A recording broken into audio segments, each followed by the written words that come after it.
Before we get into today's show, a quick word from our sponsor. We know what you're thinking. Here we go, the sponsor a bit, but here's out. This may be more relevant than you think. Look, Newcastle fans, lads and lasses, we're all guilty of it, aren't we? Whether you're in the stands, watching from home, or staying up late overseas to follow every match, busy weeks, match days, football all weekend, fast food on the go, planning life around Newcastle kickoff times, saying, right, I'll sort myself out next week. Then next week becomes next month. We've all done it. That's why we've teamed up with Oxford Natural and their Optimum day and night supplements. Look, we'll be honest with you. There's no gimmicks, no magic fix. You still have to put in the work. But when those positive changes start to show, people will start to notice. So, Optimum Day, designed around energy, cravings, and help keep people on track. Optimum Night, more around sleep, recovery, and helping to switch off properly. Yeah, and to be fair, we've all had some incredible stories. Robbie from AFTV and DR Sports lost over 80 pounds on his journey. Football fans have seen the commitment he's put in to improving his health. Michael Owen, former England Stoke striker and Ballon d'Or winner, he lost over around 35 pounds.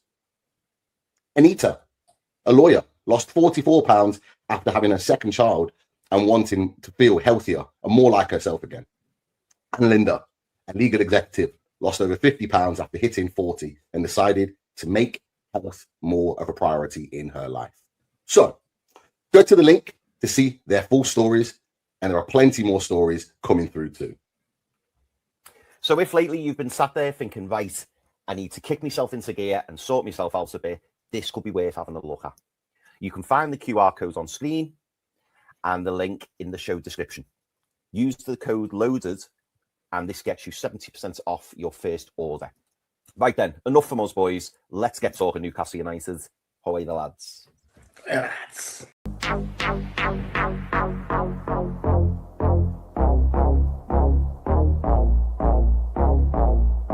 She said, hola, ¿cómo está? She said, konnichiwa. She said, pardon my French. I said, bonjour, madame. And then she says, and I say, no, lay. No matter where I go, you know I love them all. She said, hola, ¿cómo está? Said, konnichiwa. She said, pardon my French. I said, bonjour, madame. And she says, and I say, no, lay. No matter where I go, you know I love them all. I'm feeling kinda young, I'm feeling reckless. Let me hold you, let me grab you by the necklace. Oh, I'll show you what the good loving and sex is. It turns you on when I got you feeling helpless. And I'ma eat you up for dinner, lunch and breakfast. Bring your friends along cause they are on the guest list. We can fool around the umbrellas. Hold off the drinks, how my body feeling selfless. She's telling me this, she's telling me that. You said you take me with you and you never go back. Now I got a lesson that I wanna teach. I'ma show you that where you from, it don't matter to me. She said, hola, hola, hola, hola, hola, hola, hola, hola, hola, hola, hola, hola, ¿cómo está? She's hola, hola, hola, hola, hola, hola, hola, hola. You know I love them all.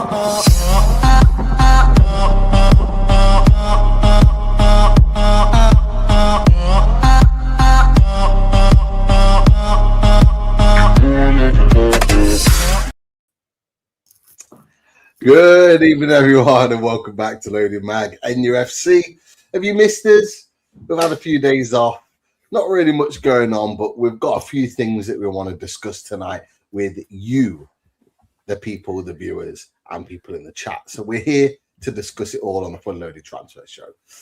Boys, how are you? We all good?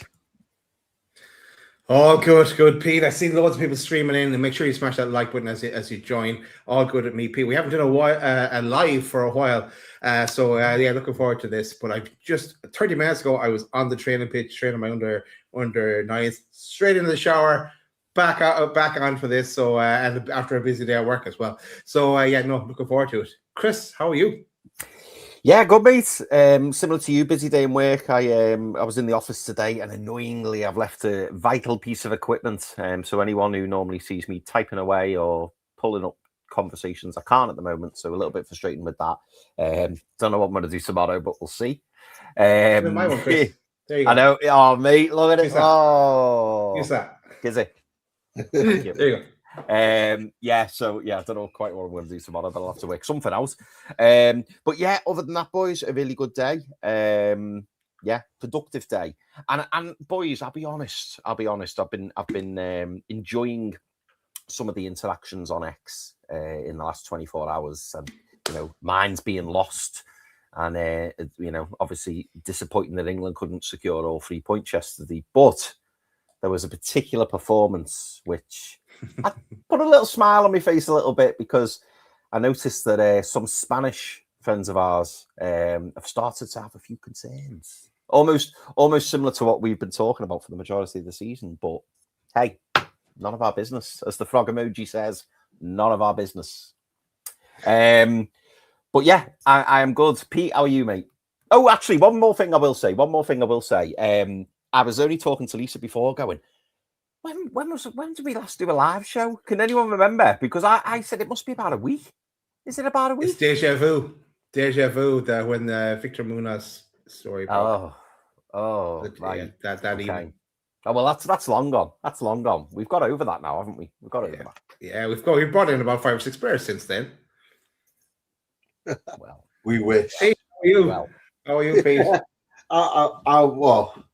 I'm okay, but we're just teetering close to the red zone for that red heat alert in Leicester, and I clocked at one point it was like 34 degrees, 35 at one point driving home today, and I was just like, oh my god, it's just a nightmare. It's just horrible. In working conditions. This sounds to me like he's after more days off here. Chris, there are no more days off. Pete has taken them off already. Close the schools, man. Close the schools. It's too hot. It's too hot. Give us a couple more days off. Come on, man. But other than that, all good. I just wish it was a little bit red hot in the Newcastle United transfer world, but it is not at this moment. There are plenty of links, and we'll talk about them all tonight, but nothing that seems imminent at this point in time. But a lot of movement that could impact Newcastle United along the way. So that's where we'll go tonight, and we'll talk about it all. Don't worry about that, people. Get your comments in the chat. Get your questions in the chat. I can see a few already. I love DXLE put an outstanding comment a minute ago, put in, can Linda play left wing? I love that comment. I love it. I like this one. There's the one for DXLE. I meant to be man in the chat tonight. Sorry, forgot about that. But from William Smith, he goes, when are they going to come out with optimum transfer window supplements? Write that down, Oxford Natural. It's one. You're on to a winner. Yeah, I like that. We'll get it. We'll pass it on to Dr. Andre and see what he can do. That's for sure. But people, make sure you get those likes up nice and early. We've got over 300 in the chat already. Just a few minutes in. Thank you for your support. And of course, if you're on X, jump over to YouTube so you can join the online chat and you can put your questions in, which we'll come to later on in the show. Boys, I wanted to start with a man that could be leaving us before we get into the incomings. A man that could potentially be leaving us. We didn't get a chance to really discuss it because it's been a while since we've done our last show. So we'll discuss it in full. Sandro Tonali. David Ornstein broke that there are talks between Spurs and Newcastle with regards to Sandro Tonali. Tentative mention of Man City there. We'll come back to that. Over the course of the weekend, multiple people reported it that there was an 18 million bid rejected from Newcastle United for Sandro Tonali. Our favourite friend of the channel, friend of Newcastle United, Fabrizio Romano, comes in with more on Tonali, saying it was around 75 million. No one's really kind of committed to whether it's 75 to 80, but they've said in and around the sort of 80 million pound mark. The bid was sent earlier on in the week, last week, should I say, was rejected. They plan to come back with another bid. It's been a while, still haven't seen him or heard anything of that yet. Interestingly, Luke Edwards comes back again. Funny how this is Luke Edwards, then Fabrizio Romano, then Luke Edwards. I'll leave that conversation for another time. But ultimately, Luke Edwards does say Tonali has other interests and to keep an eye on Man City. The Athletic then come in with a discussion that not only do they want to sign Elliot Anderson, they want Sandro Tonali as well.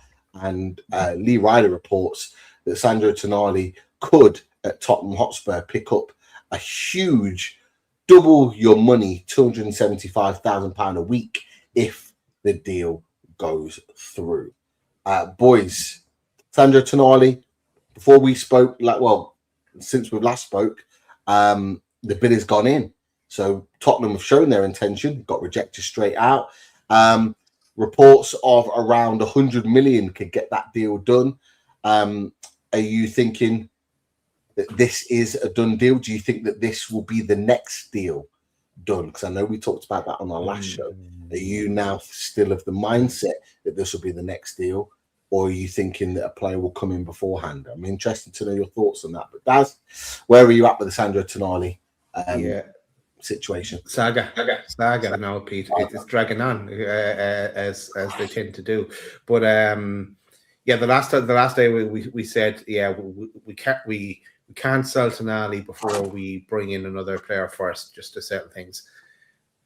So McCarthy could say we can, but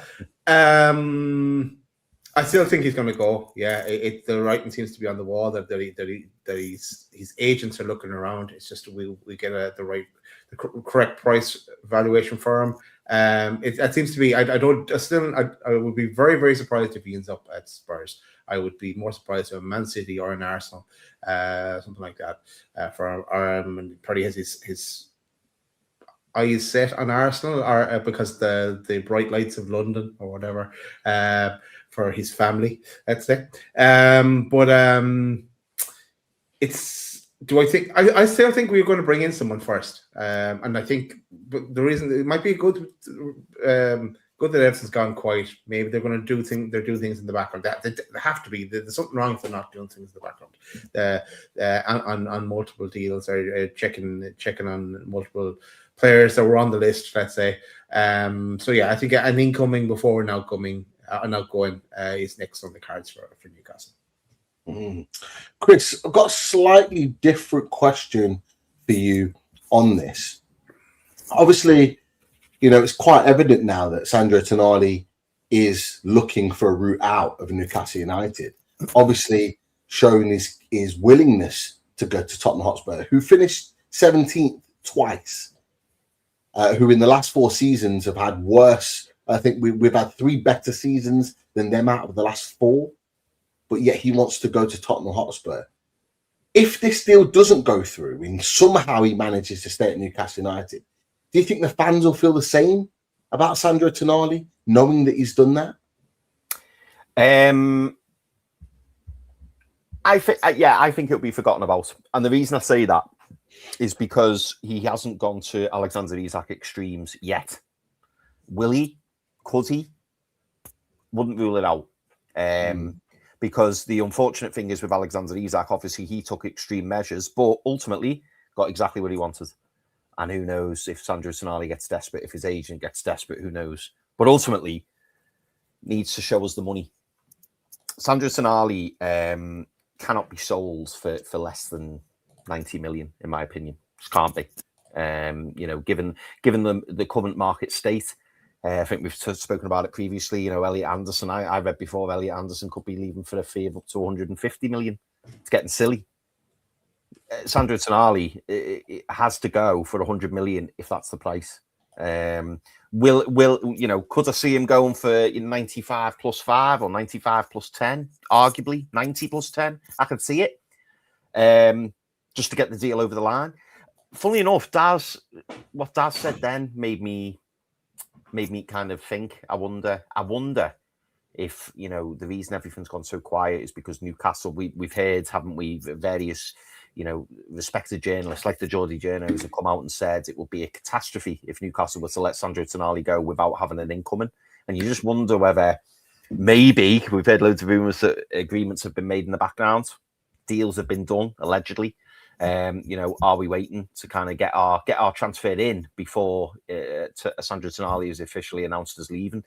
On the other hand, the other part of me thinks, well, unless someone pays the money, he's going to have to stay, and hopefully he doesn't kick his toys out the pram. Hopefully, and hopefully he's professional about it.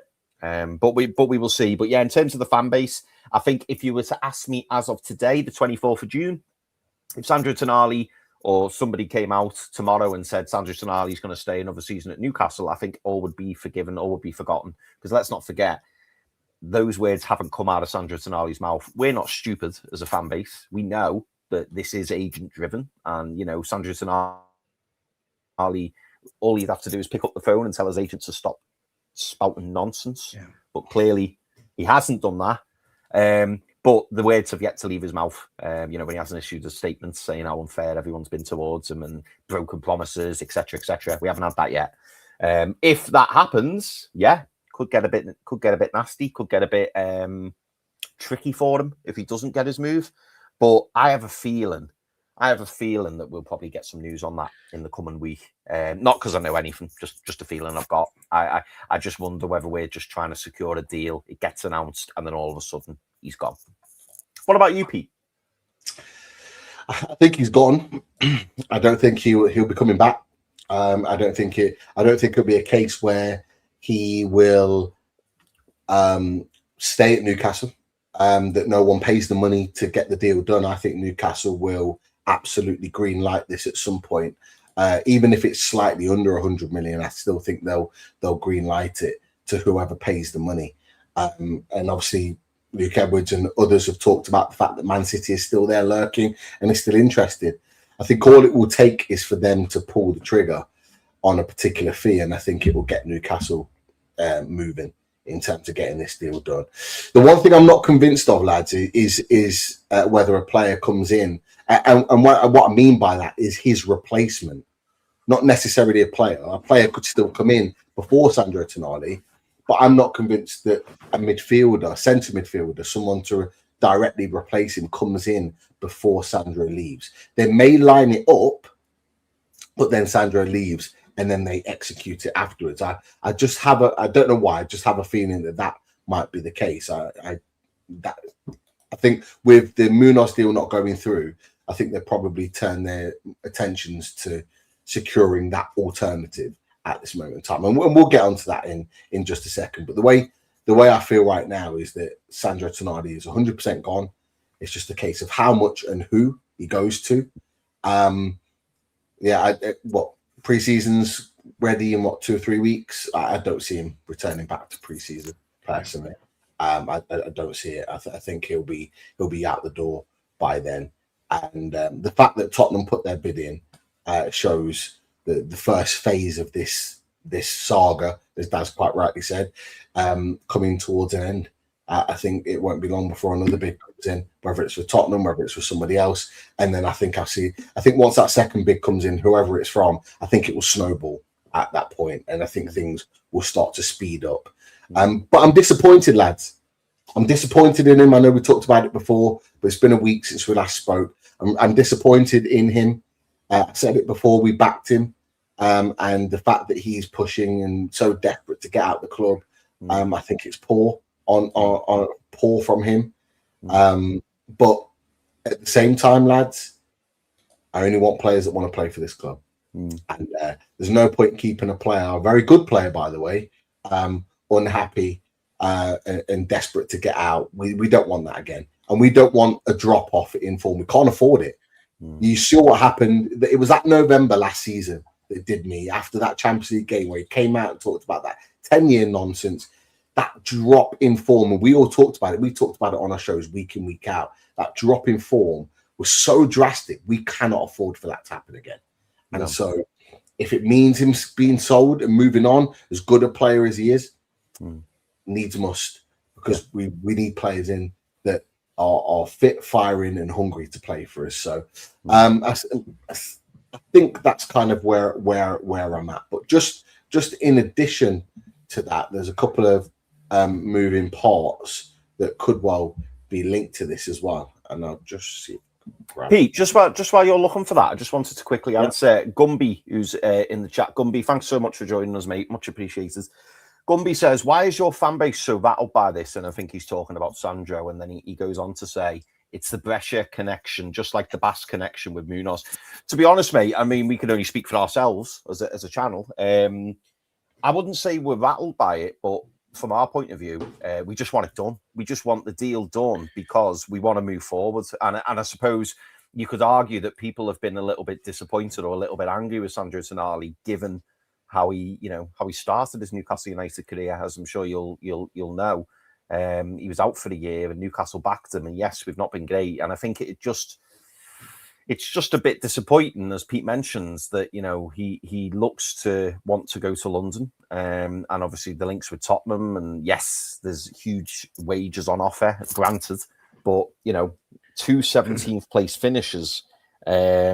Just leaves a bit of a bitter taste, is what I'd say. But in terms of being rattled, mate, no, absolutely. I would say that's not the case. We just want it done and dusted so we can move on. That's what I would say. I wouldn't say that rattled is the word. I'd say anxious, because going into this transfer window, we said we needed 6 to 8 players. We've got 1, and that's a backup goalie. So, we need to get moving. Well, I think there's a bit of PTSD with Newcastle United in the transfer window. Fair, yeah. I think the reason why maybe Gumby thinks that we're rattled, like you boys said, I probably don't think that's the right word to describe the fan base at the moment. I think we're just frustrated. We're worried. We don't want that same window that we had last summer to happen again. And I think that's the PTSD there. Is you see the Munoz deal go through, or with Liverpool again, we lose that to Liverpool, and already we are becoming anxious. We are becoming worried that it's going to be the same. Still a long way to go. This is what we said last Wednesday. Still a long way to go. Still a lot of time left, but we want to see progress now. We want to see that we're not going anywhere or steering anywhere near to what we did last summer. And I think we're right in feeling that way. I think we're absolutely right as a fan base to feel that way. But in terms of the Tonali thing, I don't think people have got an issue with Tonali leaving. If Tonali rocks up at Arsenal and Man City, I think we'll be frustrated by it, but we would accept it because he's training up.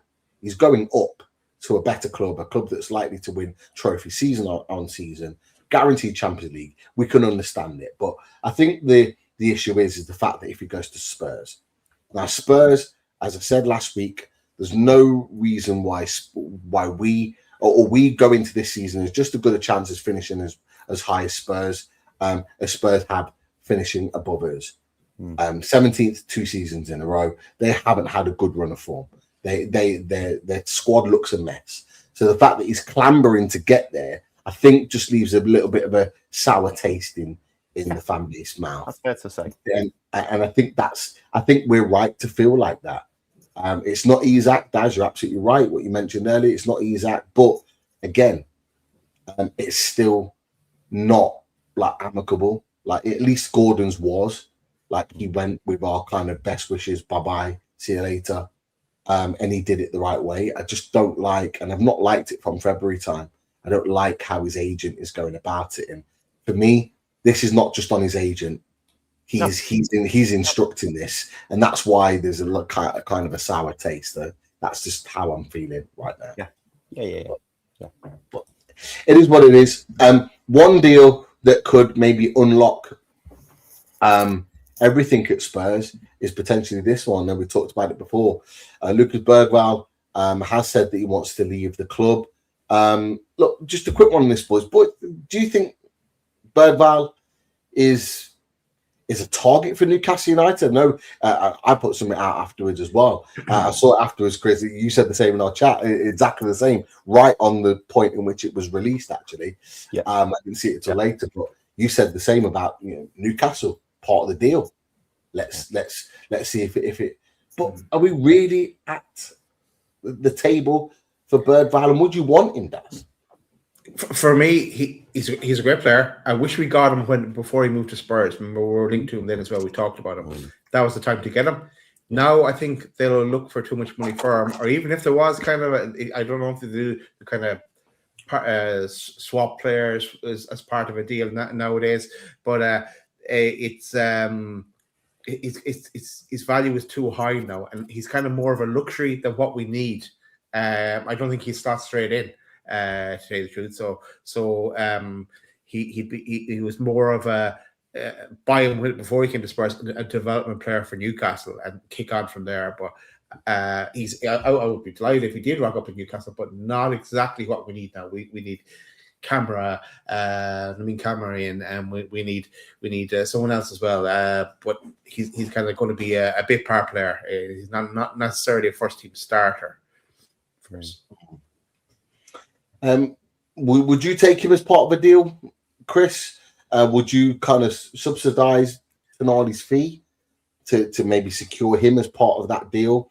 I know it doesn't really work like that now, but would you take that mini swap to get Bergwijn in? And do you think he's a viable replacement for Tonali? Yeah, so two very interesting questions, Pete. So my opinion on Bergwijn, I think Bergwijn would be brilliant. I think it'd be brilliant. I've seen enough of him to have a very high opinion of him. We know that Spurs were jostling with Barcelona when they first got him and managed to get him over Barcelona. And just in the glimpses you see of him, he technically, I think he's brilliant. I think he's brilliant, and he's only going to get better. Would I personally take him in a swap deal? Absolutely. If someone said to me now, how we value the players might differ between us and Tottenham, but if someone said to me now, like 70 million plus Bergwijn, I'd be all over it. If someone said to me 50 plus Bergwijn, I'd be a bit like, not sure on that.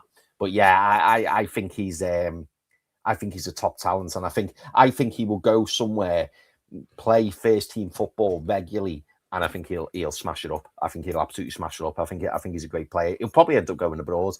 Now, your question was whether I think Newcastle are interested in him. I don't think we are. I think it's probably just putting 2 and 2 together and coming up with 4. We've had that opinion, haven't we, Pete, where we've seen a player who we rate and gone, oh yeah, brilliant. Yeah. But I don't think. I think the recruitment team have probably already got their targets in place, and I don't reckon Lucas Bergwijn was on that list. I'd be surprised if he was. Maybe you could see it as a market opportunity, but I think Daz hit the nail on the head there. Really, you could argue maybe he's a bit of a luxury player, because is he ready to come in straight away and do the business? You could argue probably not, but I do genuinely think he's a great player, and I think in time to come, if he makes the right move, I think he'll smash it up wherever he goes. Yeah. Would you take a Pete? I would take him, but I see him personally as a Willett replacement. I say Willett replacement. I think he's a Willett upgrade. I think he's significantly better than Willett. Yeah. But I don't see him as a Tonali replacement. So that's why I wouldn't necessarily take him to be part of that deal. And as well, I do look at the market for a Premier League midfielder, and already when I put that tweet out the other day with regards to I'll take him for such and such amount, I think I said 75 in Bergwijn, and they were like, "What are you on about? He's worth 50 million and 60 million and 70 million." I'm like, nah, I'm not having that conversation. And this is why I'm kind of like, you know what? I'd rather not have him, because this midfield market is absolutely bonkers this summer. Honestly, like, and this is the thing, opposition fans, when Newcastle fans come out and say 100 million for Tonali, no less than 100 million, we are absolutely well in our rights to say 100 million for Sandro Tonali. Is he worth 100 million? Absolutely not. But Elliot Anderson isn't worth 120 million, 150 million. You know, Wharton isn't worth 100 million. Bergwijn isn't worth 50, 60 million. Like, it's just a mad window where all these players are just being valued at crazy prices. Now, we may well benefit from it with Tonali, and I hope we do, to get that big fee. But none of these players are worth it. So when you see the clubs say, "Oh, we deserve this, we deserve that," it's because we're looking on the balance of the market. There is no way that there should be anywhere like a 20 or 30 million pound difference between Elliot Anderson and Sandro Tonali, because there's not a 30 million gap in their market. And I do think Elliot Anderson's deal to Man City, because I do think it will go through. They were saying today even that they've advanced in talks and things are progressing. that deal will almost kind of navigate the market for a lot of these other players. I don't think Wharton leaves Palace. They're in the Europa League and they won the conference last season. I think he sticks out for another season. So I don't think he's on the agenda. But I do think you got Fernandez, for example. And I think I put it on Ben Jacobs reported today. I don't know if I put it on. I did. He's reported just before we came on live that Spurs are in advanced talks with him. 80 to 85 million. Crazy. Nuts. Crazy price. It's nuts. It's madness. It's madness. And in that same write-up, Ben Jacobs says that Tottenham still want Tonali regardless of Fernandez. So they could potentially pay 180 million, because I don't think Tonali goes for anything less than that, or it might be just under 95, say. But let's say 100 million to round it off. You could be spending 180 million on two players, two midfielders, which I just think is absolute lunacy. I think, and I tell you something, Pete. What makes it awkward? Because I this is what I would be thinking as a Tottenham, board member. Yeah, if they go and get the Mateus Fernandez deal done and they pay 85 million, and Newcastle are going to go, hang on a minute, boys, you just paid 85 million there for relegated Mateus Fernandez. That Tonali price has just gone up. That's where I'd be going, because Tonali should be going for more than Mateus Fernandez. Mateus Fernandez, he's going to be a great player, and he's I think he's significantly younger than Sandro. But we're talking about Sandro Tonali, like the darling of Italian football, the lad who's played in the Champions League semi-final, the lad who's played for AC Milan. He can't be going for buttons. He can't. Two things kind of linked there. One is that I wouldn't mind him going to Spurs, because he's a good player. We talked about when he said Southampton, but he's a bit of a bogeyman as well. He's got two clubs relegated, so can he bring Spurs down as well? That's one thing. And because you mentioned AC Milan, Super chat received. John Elliott, thanks very much for the super chat. He talked about Tonali. He says he can go for me. We were the sad bastards who took him in and helped him. AC Milan played us. And yeah, we did say that at the time, that and it does really seem like they knew that this was going on behind the scenes, even though it was all kind of played down, and we went on to play them after that and stuff like that. But yeah, any thoughts there, boys? I agree. I think AC Milan. I do think AC Milan knew what was going on, and you could argue Sandro Tonali knew what was going on as well. But who knows? I mean, yeah, I suppose going back to the previous comments from the fellow who I think was a Tottenham fan, I could be wrong, so apologies if I am wrong there. But again, what's been described there is exactly why we're a little bit annoyed, because we lost Sandro Tonali for the first year and we absolutely backed him to the hilt. And I mean really backed him. Fan base could have turned against him, but it was constantly singing his name. When he made his comeback at the City Ground against Nottingham Forest, he couldn't have got more love. He really, really couldn't. And, everyone embraced him. Everyone supported him. The club got behind him. Yes, he took a pay cut, which I think was right in the end. And yes, he signed the option of a further 1 year deal. But I think that's why, the fan base are a little bit disappointed by him. But yeah, to go back to the original point, I think Sandro Tonali, I think it would be a travesty. And I can understand why we've rejected the bid as quickly as we have, because the price should be no lower than 90 million. Should be no lower. In this current crazy market, it's no lower than 90 million. I agree. I agree. Absolutely. Look, boys, I said to you when we finished the show last week, I do think that Tonali and AC Milan were aware of this beforehand. And yeah, I didn't think it at the time, but the longer this has gone on, I do genuinely think that is the case. And I think it's probably time to just cut our losses now, extract that maximum fee, and say off you go. It will do well wherever he goes. It will do well. Wherever he goes, to Spurs or City, it will do well. But we just have to focus on ourselves. We need to put our money and invest in a couple of really good midfielders that can revitalise this midfield and give us our edge back in matches to make a real difference. That's what we need to do. That's the priority right now. Pete, can I ask you a dead quick question? And Daz, quick question. is there any part of you, like from a footballing perspective, I think, you know, if Sandro Tonali went to a Man City or an Arsenal, you'd go, I get it, I understand it. You wouldn't be annoyed, you kind of accept it.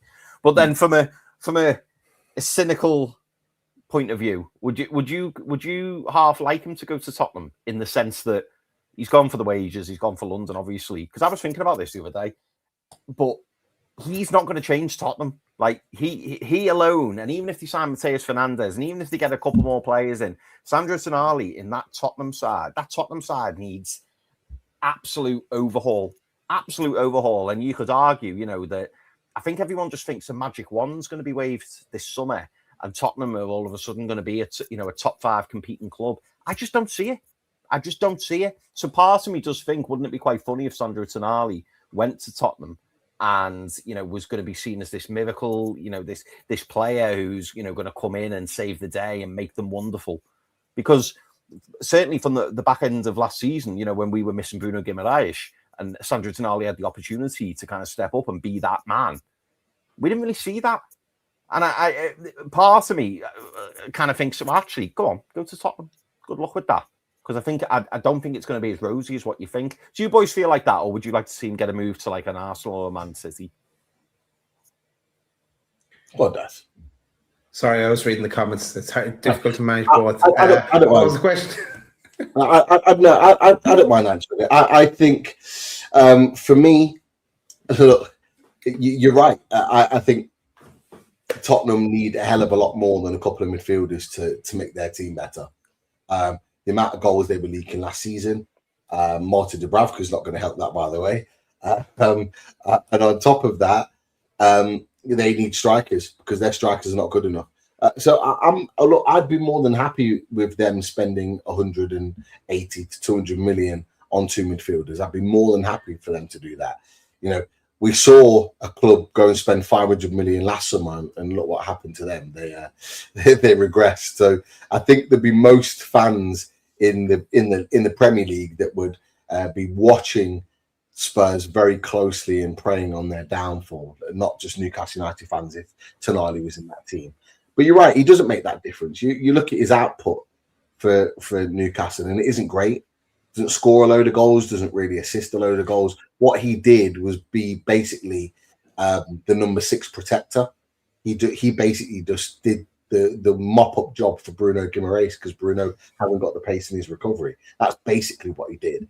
And he did it well, by the way. I'm not knocking him. He did it well, and he was effective in our team. But whether he goes there and starts putting out 10 goals, 10 assists, I don't see it.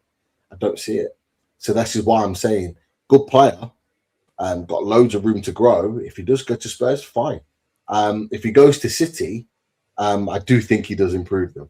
I do think he gets better there, which is part of the reason why I wouldn't have minded him just going abroad. Just get out of sight, out of mind. Just get out of the way. But you're right. There is that part of me that hopes that there is a bit of a downfall there if he does go. If he does. Super chat received. Sorry, Peter, just came in there maybe a bit too quick. But no, I'm not going to go to one of the super chats because I have a feeling we'll get to that in coming up pretty shortly. But I want to give a shout out to Truls, who's gifted 5 memberships to the chatters, and that is timely because Chris is coming with a question, and there's going to be a prize for our members tonight. We're not going to do the spinny wheel because we want the people in the chat who are live with us live to hear it. So whoever got those, you're going to be in with a chance when Chris goes with this question in a while. Absolutely. So big thanks, Truls, for that. Superb stuff as always. We love things like that, and we're going to move on. He's doing it again. Oh, Truls. Triple whammy. Get in. Thank you, Truls. Love it.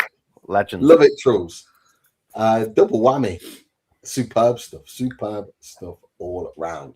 Now, what we were going to originally go to is the Victor Munoz alternative.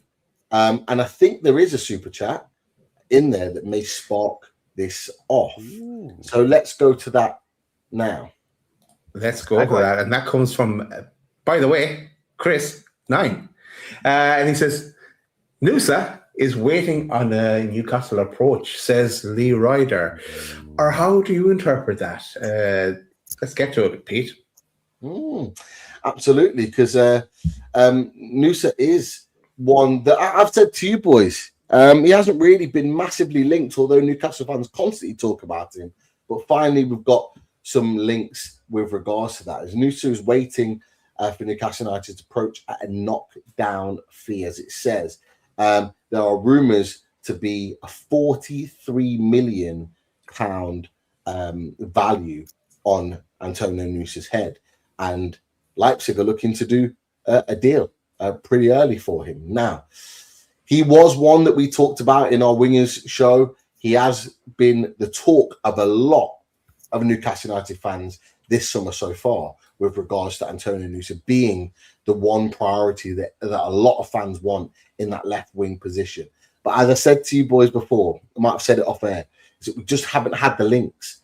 We haven't had the constant links like we've had with a couple of other players that we're going to come to after Noosa. But now we're starting to see noise of Newcastle actually being linked and the potential being a deal. At £43 million, boys, what are we waiting for? What are we waiting for? We're waiting for something to happen. We're all waiting. Anyone that's listened to this show tonight and will listen to it, we're all waiting patiently. And if we go back to the show the other night, we're waiting for Newcastle to kick on and promise, make good on their promises. Hey, listen, David Hopkinson, 2030. Bring it on, baby. But yeah, interesting with this one. It's Lee Ryder doing the scouting. It's my interpretation of the whole thing. It's Lee Ryder doing the scouting and he's given feedback on this type of player and the profile. We said it a couple of weeks ago. I think for myself, he was number 2 in my list, and I think he was number 2 in our poll. I think as well. As Abde was number 1 and Noosa was number 2. Quality player. Numbers aren't great when you're looking at some of his stats, I think. But yeah, bring him on. And at that price point, you're getting a bargain against someone who can grow and develop. And the word that we mentioned a couple of weeks ago, I even did a video on it that I had to take down after that. But Chris, you mentioned it in our chat today. Maverick.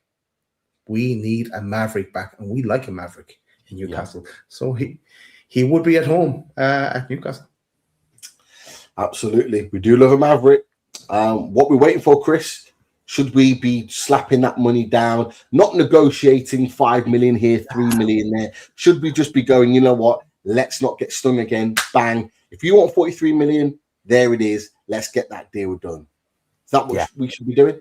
Yeah, no, exactly that, Pete. Exactly that. Do you know the thing that's given me a little bit of optimism around this one, boys, is because, and I've got to give Lee Ryder credit here, give him his flowers, because I've noticed, and I think you boys have said it as well, you know, I've noticed in recent times, Lee Ryder is getting a lot spot on, and I love some of his articles. I think his opinions are absolutely spot on, and he's getting some really, really, you know, it seems that he's getting some really, really credible information. So when Lee Ryder posted it, particularly for this transfer window, it made me sit up. And I'll tell you something else that made me sit up. And Pete, I'm sorry if stealing your thunder here, but I think I said this to you both on the train on the way home. I had a little look at Lee Ryder's article, and there was a quote from the Norwegian Noosa, and this was when he was asked about his style of play, and I wanted to read it out to you and to describe what you were saying before. I was about Maverick. He says, "I love one-on-one situations. It's what I enjoy most about football. Dribbling, having the freedom to create something on the pitch. I tried to help them settle on and off the pitch, but the most important thing is always be yourself, work hard, but never lose the joy." And you know what? I read that and I thought, I like that. I really, really like that. And I think we've been missing a player with that kind of attitude, because so often, boys, and we've said this for God knows how long, in recent years, you know, players sometimes have their ability like drilled out of them. You know, they're so robotic, and you've got to do this and you've got to do that. And from all accounts, you know, apparently I can't attest to this myself, having watched loads of him because I haven't. But apparently he's a really hard worker, NUFC. But the reason I really liked that is because an old-fashioned winger for me is somebody who thrives in being those one-on-one positions, who thrives running as his fullback and wants to make things happen and wants to, challenge. And how often were we saying that about a certain Mr. Gordon, particularly last season? And I thought, and also if you watch the match yesterday, there was a couple of occasions where that didn't quite work out. I would love a player to come in who wants to be here, who wants to kick on. He's 21 years of age. He, we'll see this as his big move to the big league, the biggest league in the world. And, he wants to entertain. And Pete, we discussed this off air, didn't we? Saying that, some people call him, a bit arrogant, and others will say, he's just extremely confident. But I think you need that sometimes in a player. You need that. You need to have that own self-confidence, that own, arrogance about you, if you like, in your ability. So he's ticking loads and loads of boxes for me. And like I say, when I saw that, that little clip of how he described his style of play, I just thought, we know, and as well, boys, we know, and you've mentioned it, Pete, we know he's got a release clause. Just put the money down.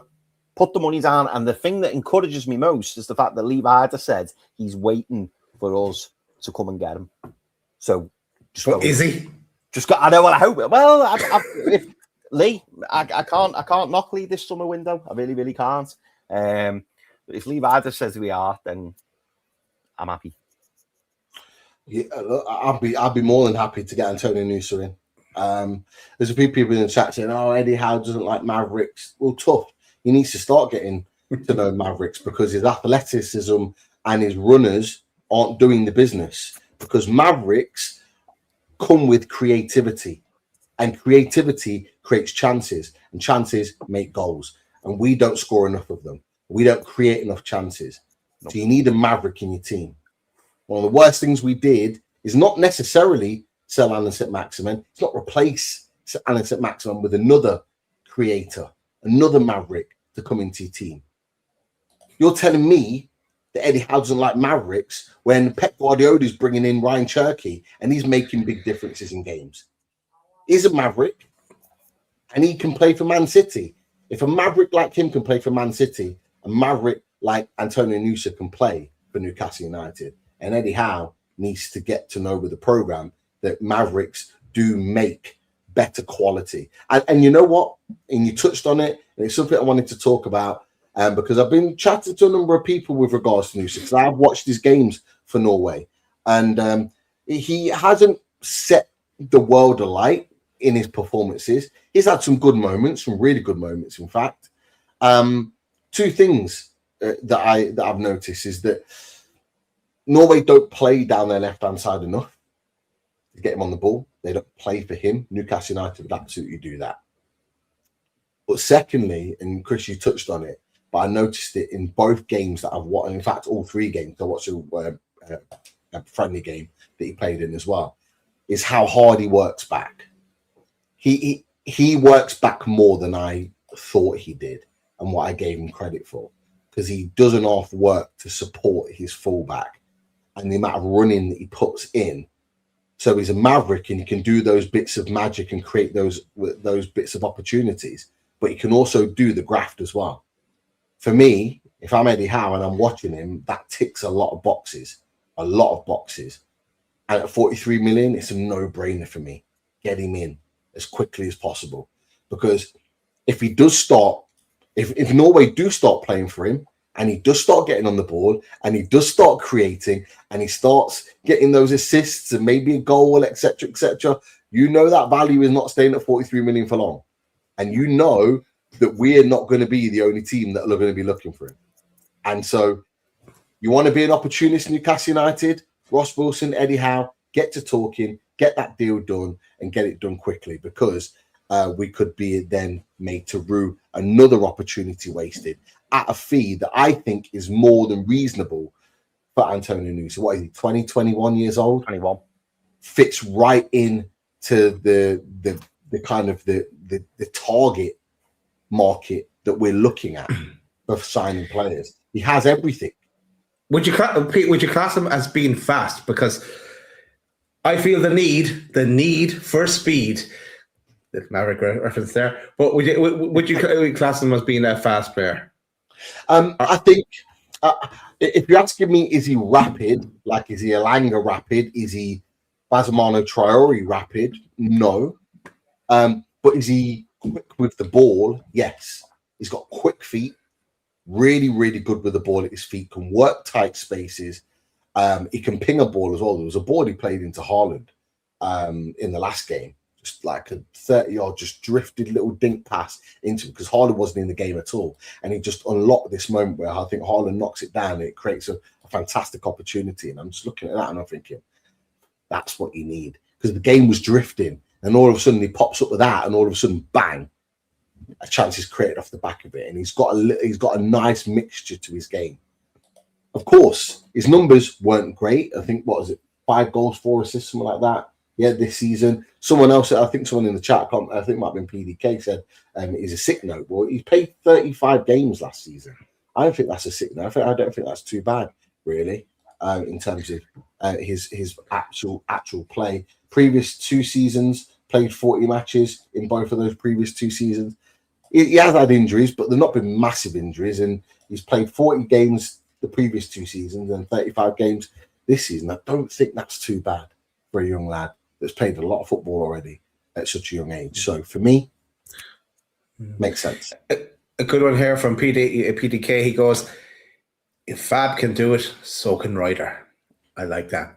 PDK. Yeah. Also, another shout out to Truls from earlier. He is a maverick. He's gone rogue tonight. Is Truls? He's gone giving away another 5 memberships. So I don't know, we might need to give away 2 prizes, Chris. The way this is going. So get yourself another question, man. Right, let's go. Triple whammy. Love that. Hang on. Yeah. Hey, we'll get on to what I do want to do. Just talk about a couple of other players. We'll brush past this. One to keep an eye on, lads. Not necessarily to mention or have an opinion on, but just to keep an eye on. And it's Abdiaz Al-Zuli. He has been again talked about as a player that Newcastle are interested in and potentially going back for. Graham Bailey talks about it in team talk that Newcastle have stepped up their interest. There's also noises as well from Spain. PTV Sevilla also talked about Newcastle once again turning their sights to Abdi Al-Zuli. So just one to keep an eye on there. The Shields Gazette talk about Abdi Al-Zuli, that £52 million winger, referring to his release clause, that we are looking at him. So a range of different reports there, all targeting Abdi Al-Zuli in the last few days. So again, doesn't necessarily have to have an opinion on that. We've talked about him before, but just one. How long is his injury for? That's the big question. Would he miss pre-season and then, us not seeing him until October? That'd be a big no then. But he's a quality player. Otherwise, 5 weeks he was ruled out for. He's already done 2 weeks of that, so he's got 3 weeks. So actually, his recovery time could actually fit nicely with the start of pre-season. Yeah. So it would have been at the World Cup if so it would have been like for like. So yeah, just that's the only cautious bit.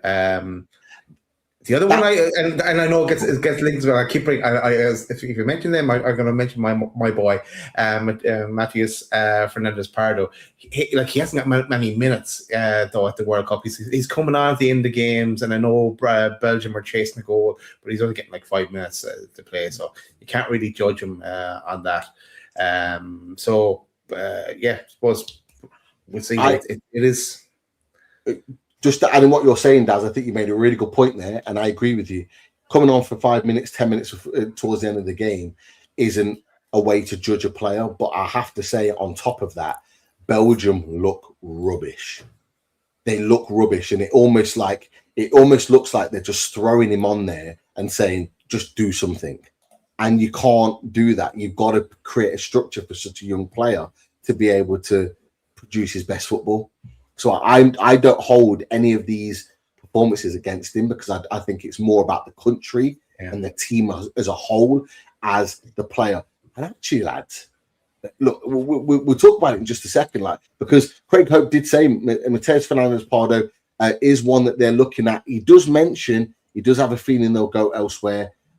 Said El-Mela, another player that we're looking at. But just going back to Mateus Fernandes-Pardo, for both of you lads, is this not a good thing that he's not lighting up the World Cup in terms of fee and in terms of interest?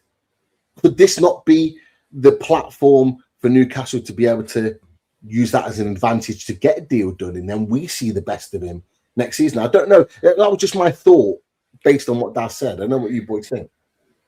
Yeah, it might, because I know that the other clubs that are linked with them, that will people say, oh, we're no point to get involved because they'll just hijack the move like a Liverpool or a Man United. But he seems to be like kind of second choice for them if they don't get their first choice. So that's where we need to, as we said in the last show, we need to, if that's the way we want to go, dip in, get an answer one way or the other, and if it's a no, just walk away and move on to someone else. We don't need to make a big song and dance about it, and that's what I hope is happening this week, and we'll find out just, oh, we're signing someone, and it'd be a surprise to us.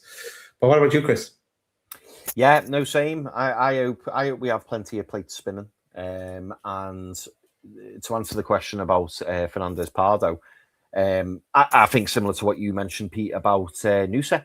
You know, yet to pop at the World Cup, and I think that can only work to our advantage, because maybe some suitors are looking, because we know, don't we, rightly or wrongly, some clubs are very reactionary based on how a player plays at a World Cup, and they go, oh, he's the guy, he's the one we want, let's go and get him. And then the club who own him are like, well, look at what he's done at the World Cup. You know, that's going to add an extra 20 million on if you want him. Whereas other clubs don't necessarily pin everything onto the form that they have internationally. And I think you raised a great point, Pete, you know, in that I think Belgium have a lot of underlying issues.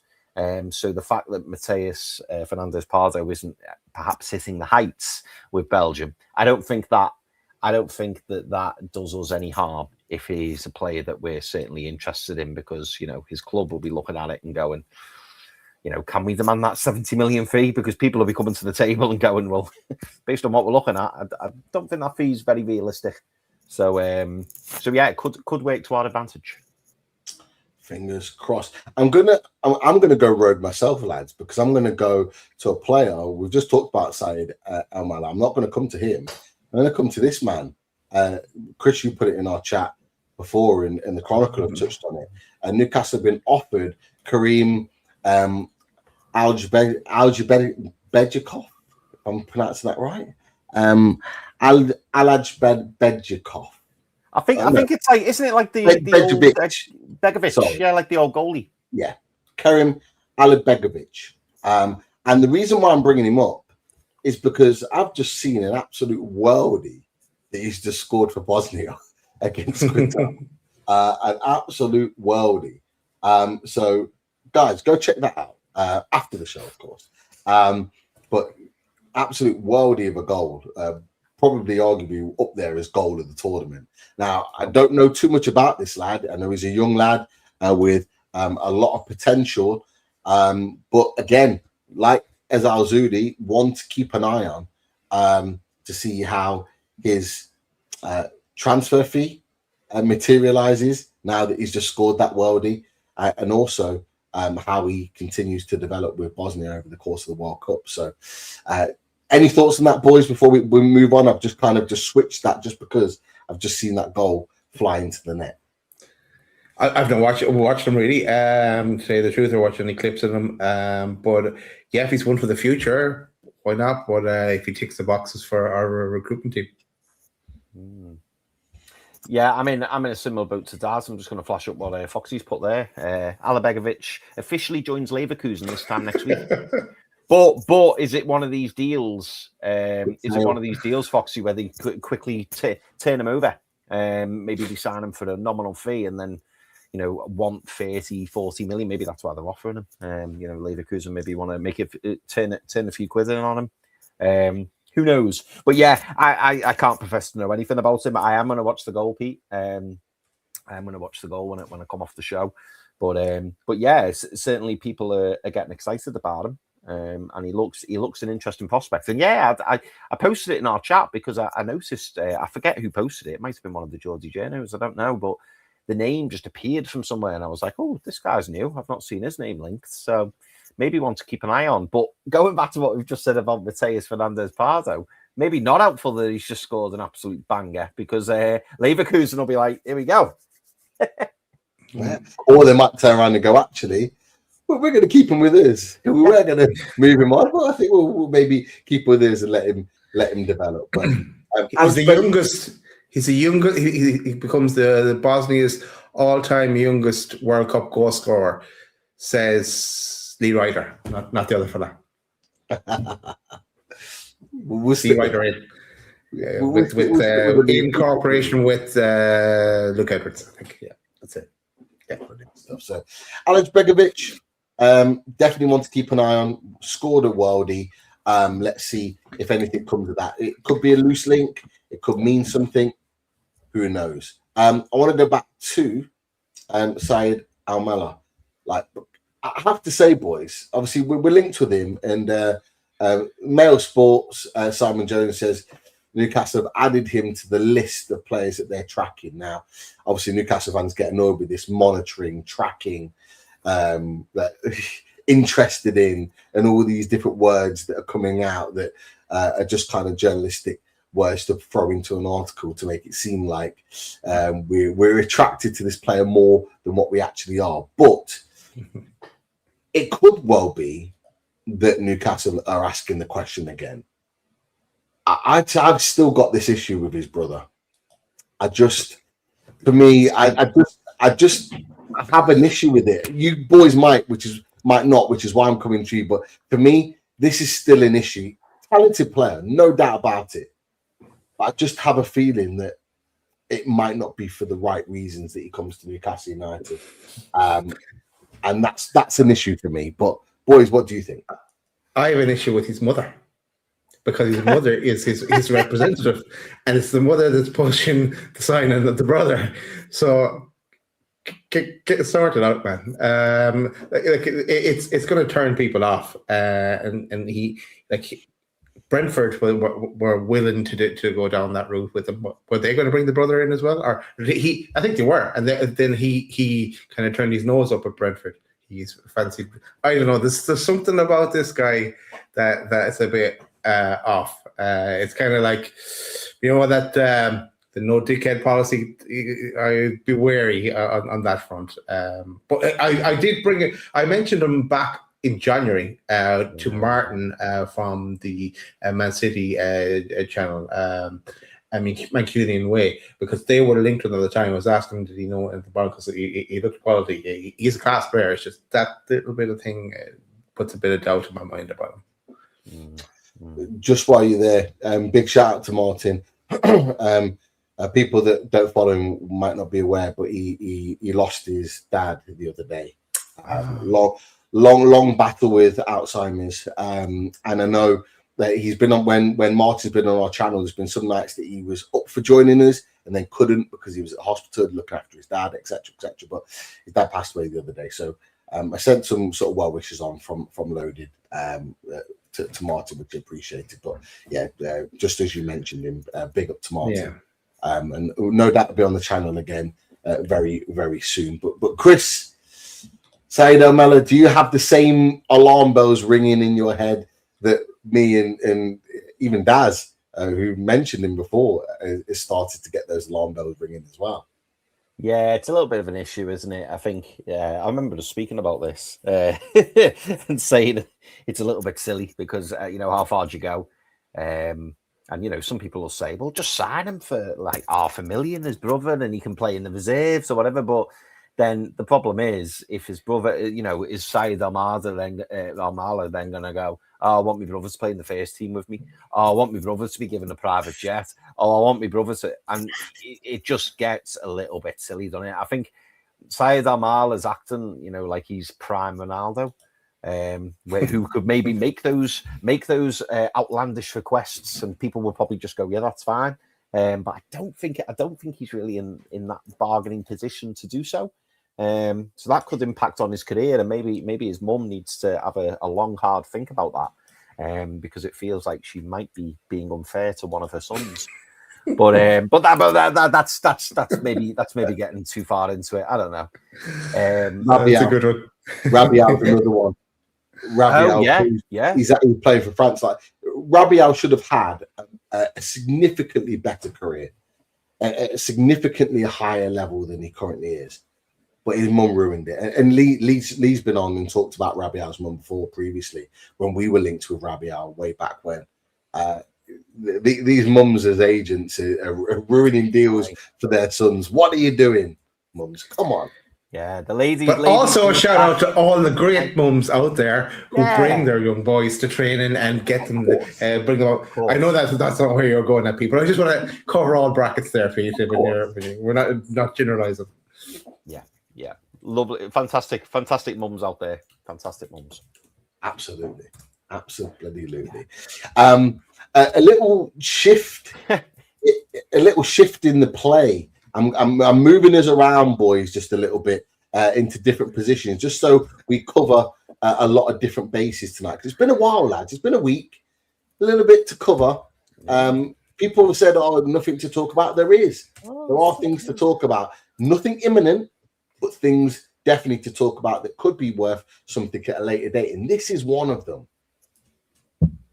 This man here, Gary O'Neill, has been confirmed as Ipswich manager yesterday, and he is now in post. And what could that mean for this man, Nick Pope? For me, I think something could well happen very soon off of the back of that. And I think we'll know as a fan base what's going on with Nick Pope in the not too distant future. But what was reported by the Chronicle is that Nick Pope transfer green light as Ipswich make decisions. So as that dropped in that confirmation of Gary O'Neill, the Chronicle reporting that Newcastle transfer green light with regard, or Nick Pope's green light with regards to Ipswich. Does that mean that he potentially can make that deal permanent and he makes that signing, which was rumoured to be around the £5 million mark was his value? But lads, just as a little addition to that, and get your thoughts on this, could it mean that this man's not too far behind? James Trafford is seen to be the number one target if Nick Pope leaves. So could we see a little bit of a snowball effect, boys, with Nick Pope moving to Ipswich now that Gary O'Neill's in position? Don't know what your thoughts are on that, boys. I just saw that and thought, maybe we may see something or hear something very, very soon. Be better, because I've made a new reaction poster for Trafford to come, the third one, and I never got to use my Victor Munoz one in the end. But yeah, no, we have to get James Trafford. It has to be done, or Robin Risa. But I think it's more than likely James Trafford will go after and strike a deal with Man City, and maybe that's something that gets talked about then with Tonali as well. Who knows how it'll play out. But but on Nick Pope, great servant for the club, and he'll go on and go to his boyhood club in Ipswich, and best of luck to him if that one goes through. What's this one, Chris? One for you. I heard a rumor that Mark Gillespie is Bruno's stepbrother, and that's why he keeps getting new contracts. Could be. Not just a smart businessman in his contract negotiations. There is a smart businessman in life. If he's managed to organise that deal, that's for sure. Oh, absolutely. Switzerland. Oh, interesting. And now approves Nick Pope to Ipswich, please, at that $5 million. Are we still happy with that $5 million if it does go through at that? I know, Chris, you're a little bit like, not sure, but are you happy with that? 1 for 10. 1 for 10, Chris. Yeah, no, you're right. You're right. I think, do you know what? And maybe it's just because of maybe it's because of the way, the transfer market's so inflated. Like, because don't get me wrong, I want Nick Pope to leave, and Nick Pope needs to leave. But there's not many Premier League goalkeepers that you'll get for $5 million and who've still got a good few years left in them. Like, I'm trying to think of a comparable Nick Pope kind of goalkeeper. Like, for example, maybe I'm way off saying this, but you know, for example, let's tell you what, let's go with Adam Ramsdale. You know, Southampton would have commanded 20 million for Adam Ramsdale. Or if Palace were selling Dean Henderson, they probably want 30, 35 million. So like 5 million just feels a bit, I don't know. But listen, I'm not going to complain. If Nick Pope goes off the books, that means that we've got to go and sign a new number one. Now, the only thing I would offer as an alternative to what you've said, Daz, would I like James Trafford? Yeah. Like, if we sign James Trafford tomorrow, I'd be delighted. I'd be really, really pleased. But I have a little gut feeling.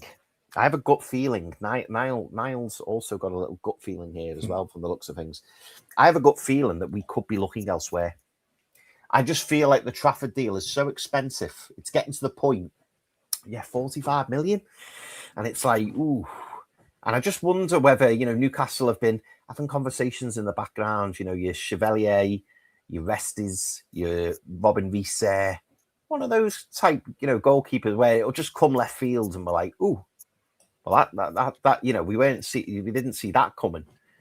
Yeah, it would be a risk. And the James Trafford would probably be the sensible option. But if you're getting a goalkeeper for half the price, don't know. What are your thoughts, Pete? I just feel like because we've tracked him for so long, in my mind, it's like we will go for him again. If you look at history, what we've done with Newcastle is that even when we've not got a player straight away, we've tracked him and we've got him at a later date. Malik Chow's a classic example of that. Sven Botman's another example of that. Like, you go through, obviously Elanga is another example of that. You go through and you track a certain player. You don't just let them go very easily. And when you've got a genuine chance of signing him again, and there's noises that he wants to sign for Newcastle again, I just think that the price tag not goes out the window. You obviously want to get him for a fair fee. And I think that this talk of 45 million, I would not be surprised if it's slightly less than that. Just because he's desperate to leave.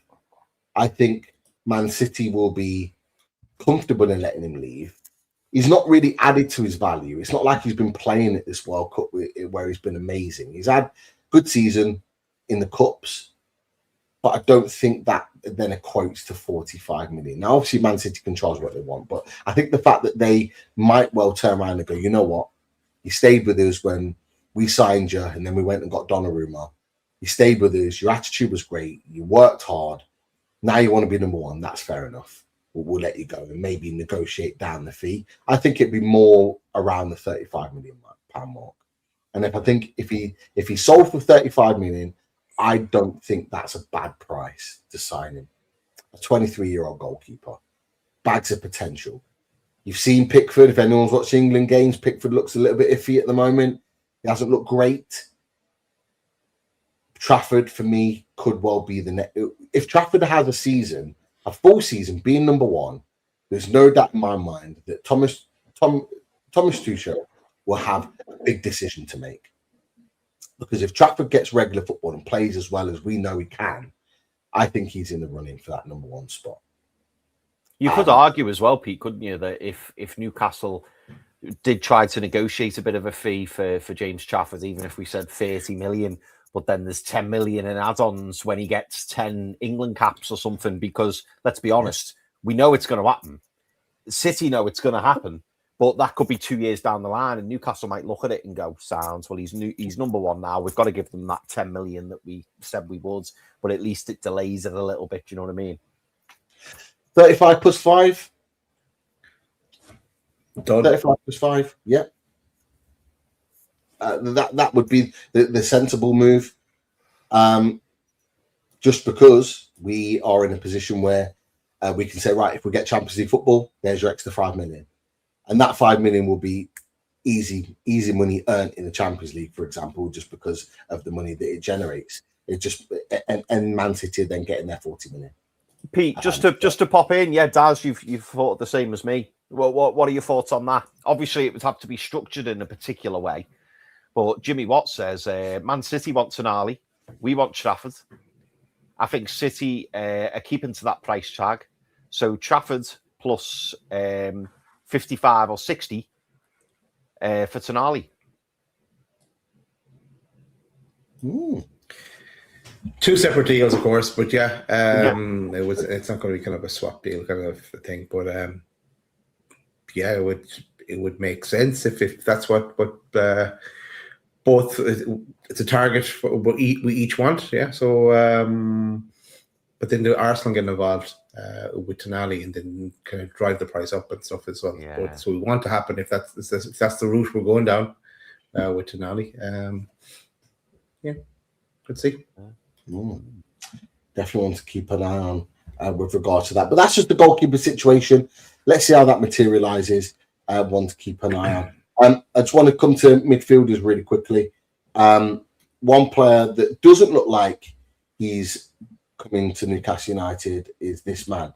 There was a kind of the murmurs starting up again that Keith Smith and Newcastle United are kind of rekindling their interest with each other. Graham Bailey talks about that he is a player that's highly rated, and Newcastle United are leading that list. Luke Edwards does counteract that and says he's never been convinced that he wanted to join Newcastle, even that we pursued him in January. He says to keep he said to keep an eye on Liverpool as an option there. And boys, do we really need to get into that battle again if Liverpool are there? And I don't say that because we shouldn't get in that battle. But do you see us spending 60 million on a central midfielder? Because that's what they're talking about, that he's going to be costing to get that deal done. I personally don't see that. But boys, do we can we cross off the Keith Smith link to Newcastle United?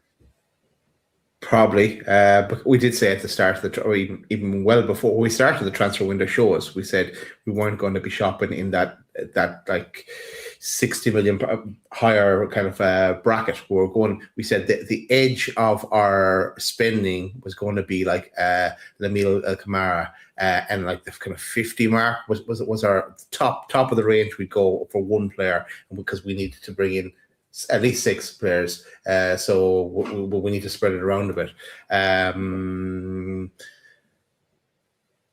I don't think he wants to go come to us anyway. I think it might have happened already if he did, but so no, I don't think he'll come to Newcastle. Is that deal done for you, Chris? Dead in the water, 60 million, a lot of money.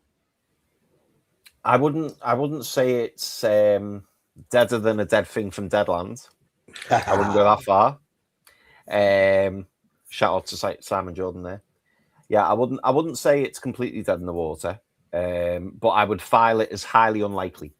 And the reason I say that is because, who knows what happens in this transfer window? Who knows if Newcastle can persuade Keith Smith that we are his stepping stone? Because let's be honest, boys, I think that's probably what we're doing with a lot of these players. And I think that's kind of been alluded to, the fact that we are probably, offering ourselves as a stepping stone to a Barcelona or to a Real Madrid or a Bayern Munich or a PSG, maybe even a Man City. So who knows if, that is something that we could do. And do you know what? Yusuf put a good comment up there saying, does he even get in the first team? Now, if you're paying 60 million for him, I think he'd have to get in the first team. But, he's from the Eredivisie. There's no guarantee that, he would hit the ground running. He looks a great prospect. Don't get me wrong. I'm not playing him down by any stretch, but it's a lot of money to fork out on a player that I wouldn't call him a sure thing, is what I'd say. Could he be incredible? Absolutely. But is he, that kind of established player who you go, do you know what? He's done it in a couple of leagues, or he's been playing first team football for 2 or 3 seasons now in a top league. He doesn't really fall into that category. So I think AZ Alkmaar will be lucky, personally, to get such a fee for Keith Smith. And I would argue that's probably why he's yet to move. And this is why I wouldn't completely rule it out, where, the likes of Newcastle, where he might have to look down a rung, in terms of the club he wants to go to, because the likes of Real Madrid, the likes of PSG, Liverpool, etc., or go, I'm not paying 60 million for them. And you know, could Newcastle, you know, be willing to put the money where the mouth is? I don't know. Probably unlikely, as I say. But yeah, I wouldn't completely rule it out. And who knows, is there a deal to be negotiated where there's a huge sell-on clause so that AZ Alkmaar get even more out of it? So you might get him initially for a lower fee, but then AZ Alkmaar get 25% of the next deal when he ends up moving for 100 million or something. Do you know what I mean? I don't know. I don't know. But I don't think it'll happen, but I wouldn't say completely no.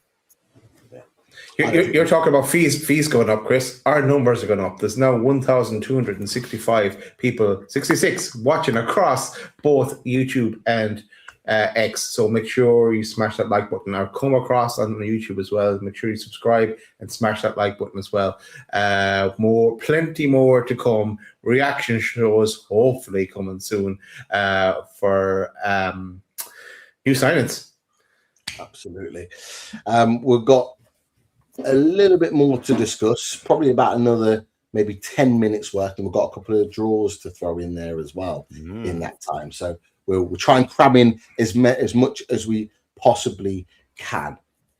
So one deal that might not go through is Keith Smith. The other person is Alexander Stankovic from Club Brugge, supposedly about to make that move to Inter Milan, because Inter Milan are being rumoured to want to make a quick sale, having re-signed him from Club Brugge for around sort of £19 million mark. They're looking to make a quick sale and a quick investment on him. There's a little bit of a in the middle with Stankovic, because Stankovic wants to stay at Inter Milan and fight for his place. Inter Milan kind of want to sign him back and then move him on to generate that money, because Italian clubs don't generate the sort of money that Premier League clubs do, and they need to do their business. They've just lost out on Palestra to Chelsea through money, wages, and transfer fee, a player that we were linked with. The final boss reminded us as well, Pete. Don't worry, the final boss was on the case earlier, rubbing it in. Hoarders FC final boss. Three right backs that you've got. You've got Gusto, who, by the way, is not worth 75 million. That's an absolute joke. The fact that you're putting that out, that you want 75 million from Man City for Gusto. You've got Reece James, by the way, Captain Reece James, who's a right back. And now you've got Palestra, who can play in other positions, but he's a right back. He's not a left back or play anywhere else. So you've just proven my point. Hoarders FC. You just sign players to stop other teams signing them. And that's what you do. It'll probably end up being rubbish, and you end up selling him on to try and make a quick buck 2 years down the line, because that's just what Chelsea do, unfortunately. And they ruin football doing it. But Stankovic, boys, looks like a real solid player. I haven't seen loads of him, but he looks like a real sort of like brute force. Can play in that six, really strong in a tackle, gets around the pitch well, and puts out a lot of fires. Do we need to get a six with Sandro leaving? Sandro wasn't really a six, was he? He played the role of a six, but he wasn't really a six. Do we need to go this summer and get a proper six? That's what I'm going to. Yes, we do. Yes, we do, and we need to get Lamine Camara. That's the answer to the question. And Tonali, you're right. He was a 6. He was an 8. He reluctantly probably played in the 6 because Bruno doesn't want to play in the 6 either. He wants to be playing in the kind of the 8. Do we need to get one? I know we have Louis Miley there, but as I said before, I'm happy to see him playing right back next season for us, or like sharing that right back role and being covered in a number of positions. So I think if we're selling Tonali, we definitely need to buy a 6, definitely, because Lamine Camara will sit there. He doesn't have notions that he wants to be an 8. He will sit there in the 6 and mop up. But that's Starkovic. Well, we talk about him in our midfielder show. Would Inter look to double their money there? Is that what they're looking to achieve out of this? Yeah, potentially. Yeah, I suppose we did it with crafting in a lower scale, as we said as well before. But this is a big money move if we were to go down that way. For maybe it's worth it. I don't know.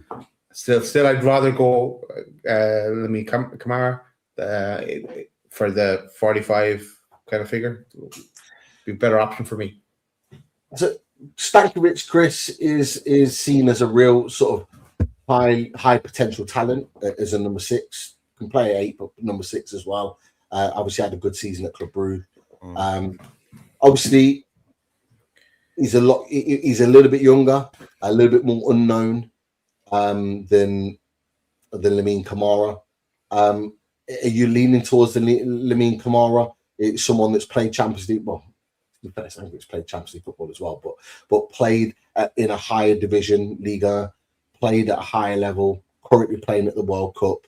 Is that something that you would rather lean towards if you're trying to replace Sandro Tonali? Or would you want to take that little bit of a risk that we've talked about this summer and go for someone, plug them out of a league that nobody knows and hopefully create a gem? Which side of the coin are you on? Yeah, I think I'm with Daz on this. I think I would rather go for Lamine Kamara. He would probably be the safer bet. However, if we were to sign Stankovic, obviously off the back of what's been a really good season for him at Club Brugge, I would still be excited. I do think that we need a number 6. You're right.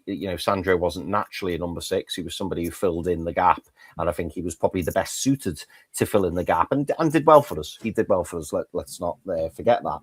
But I think having a natural destroyer, or someone who can put out those fires, I think that's what this team desperately needs. And Eddie Howe has said on numerous occasions we don't need that, but that's exactly what we need. And then if you have a first choice number 6 with Louis Miley breathing down his neck, and then a first choice right back with Louis Miley breathing down his neck, it's only going to help in terms of squad depth and strength. So yeah, for me, I do think if Sandro Tonali goes, we need to sign somebody who's ready-made to replace Sandro Tonali in that number 6 role, and somebody who naturally adopts that position. And if they're more than comfortable of being that sweeper, if you like, who's going to clear everything up and allow the likes of Bruno Guimaraes or another new centre midfield, who knows, or Jacob Ramsey or Joe Linton, etc. I'm not going to say Joe Willock. Go forward and do what they need to do, then fantastic. But yeah, we absolutely need predominant number 6. And what's been pleasing as well about Lamine Kamara is the fact that from what I've seen him in this World Cup, he does like to venture forward as well. He is very box to box. It probably doesn't help the fact that he wears number 8 as well, by the way. But he does go box to box, and I think having someone athletic, but whose main thought or main idea is to protect, that'd be ideal. It's been interesting actually, because with Lamine Kamara, they've almost been playing him in the 10. They've had I think Papsar and Idrissa Gueye as those kind of sitters, and he's been playing more advanced. And I have to say, in the first game, he kind of went missing. Did some good things, but he kind of went missing. He was better in the second game because he did kind of drop a little bit deeper, and he was putting out those fires, and you saw a little bit more of what he's about. And he's definitely not that 10. He's definitely an 8 or a 6. Now I'm going to throw out a rogue option. That's nice. I like that, but I'm going to take Artur Atta out, and I'm going to throw in a rogue one for you. Ooh, and I have to say, this player wowed me this weekend, and I was out. I had to record it and then watch it back because my good friend Emeka talked about this lad, and without even watching it, I was like, nah, we're not going to do this with World Cup signings because they just don't work. Remember Enner Valencia? Well, I watched this lad. And he wowed me, and people will know him because he's been talked about a lot. His name is Chris Inal Ulay at Ivory Coast, plays for Trabzonspor in Turkey, and I was absolutely wowed by his performance. And I had to go back to him the next day and go, you know what? I actually watched the game start to finish, and you're right. he was absolutely sensational. You know, it reminded me of N'Golo Kante in the way he played. And I would say this lad is more technically gifted than N'Golo Kante. But the way he gets around the pitch, the way he manipulates the ball in tight spaces, the recoveries, the ground that he covers, everything, I was thinking, who the hell is this guy? He's 20 years old. He's 20 years old. Plays for Trabzonspor, right? He ain't playing for Trabzonspor for very long. He probably ain't go back to pre-season at Trabzonspor. That's for sure. Because this lad wowed me. And for me, he can play in the 6, he can play in the 8. I'd go out and get him and Kamara. I'd go out and get both. Go out and get both of them. They give Christ on the back of your jersey. I would, Like it. and very happily. Or Ulai, Ulai on the back instead. But honestly, he wowed me. And I didn't think he was going to be as good as that. He was really, really good. Very, very impressive. And I've gone back and watched a little bit of the previous game where the Ivory Coast played it, and then looked at a little bit of what he did at Trabzonspor. And again, very similar to his quality. So he's a rogue one for me. Every man and his dog will probably be after him in the summer. So is there a chance of Newcastle getting him? Probably not. But if we could, and if we were smart, going to someone like Trabzonspor and throwing a little bit of money down and going, can we get this guy? He's not currently listed at 23 million euro. His value is rising. And what would be interesting about someone like him, boys, as well, which we've said a lot, on this show, would he fit the mold of a player who would see this as his big move? Moving from the Turkish league, 20 years old, coming into the Premier League, he's going to give everything. He's going to give everything he's got. And this would be seen as his big move, rather than like we've talked about previously, signing a player who's maybe like late 20s and played for PSG or played for Real Madrid and they're like, yeah, I'll go to Newcastle. Yeah, sure. I'll pick, 150 grand a week. Yeah, great. Okay, I'll go and play. Go through the motions. This young lad, probably on buttons, I'd say, at Trabzonspor in the Turkish league. Go and offer him 60 grand a week and go, you're the guy. You're the guy in the midfield, and watch him take off. Yeah, Is the salary quoted as at 10k a week? Yeah. and he's the clubs that are currently linked to him that'll go up and change now. But Brentford, Leipzig, Fulham. Oh, I thought you were going to say Brighton. Then I was going to say I'm surprised Brighton aren't sniffing around them. Yeah. He won't stay at Trabzonspor for long. There was no doubt about it. And obviously people will be watching him now a lot closer, particularly after that last performance at the weekend. Very, very good. But if Newcastle want to act quickly on a player that's got massive potential that you could probably get for maybe 30 million, if you act quickly, if he continues to impress, it might go up a little bit more. You're talking about 35, 40s, but even then it could well be worth it. So that was just a rogue option there that I was throwing out. Mate, it's a good one. And do you know what? I just wanted to chip in before we move on. PDK. And it's a fair point. People won't like seeing it, but it's a fair point. Be a good flip in 2 to 3 years. He becomes plays for Newcastle 2 to 3 years, 23 years of age, and he smashes it. And we've paid 40 million for him. We're in Tonali numbers. The PDK is absolutely right. As much as we don't like it, Tonali's been here 3 years. Gordon's been here 3.5. Isak was here 3 years. We flipped them all, or we're about to flip them all because Gordon's gone. Isak went last year, and Tonali's about to be flipped for that. And it's a reality. We have to do that. And Foxy mentioned him. Yeah, he was at Bastia. He was at Bastia in League 2, and Bastia just got relegated. So I think there's a newly formed League 2, that they might well go into. So there you go. So Foxy knows the score on Ulai but he is honestly, lads, watching. He is a super talented player, and like I say, it just reminds me of N'Golo Kante.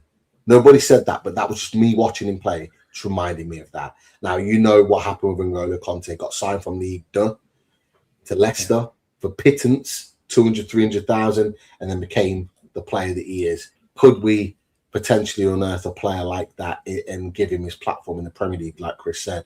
But have him alongside Kamara. Kamara is your Tonali replacement, and then you've got Inau Ulai, someone that's a bit of an unknown that could come in and be your Willock replacement, but seriously up level that and potentially take Newcastle on. I think that'd be a great deal. People will moan he's only 5'8". He's not in the 6 foot club, not like me, not like us, but wow, he's in N'Golo Kante territory and still massively effective. So, well, we'll just does he have the T-shirt, Pete? Be part of the 6 foot club. You'll see there that is on the loaded website now. Be part of the 6 foot club. These boys have done me dirty, right? Because if you look at that T-shirt, they have fabricated the real height of moi, yours truly, but also fabricated the height of themselves to make themselves look taller. And I'll be honest, lads. I'll be honest. I saw it, and I wasn't happy. I was not happy.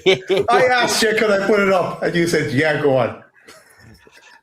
I didn't hear that personally. I didn't hear it. Well, now we have to take it down.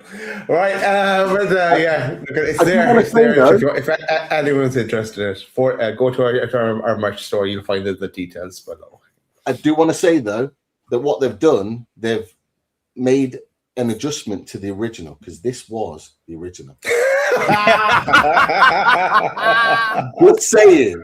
I'm good saying. Well played. Oh, I like that. I like that a lot. I'm 6'2" now. I only talk you facts here. They changed it. That's the people watching now, we've got nearly 1,500 people watching this show. Wow.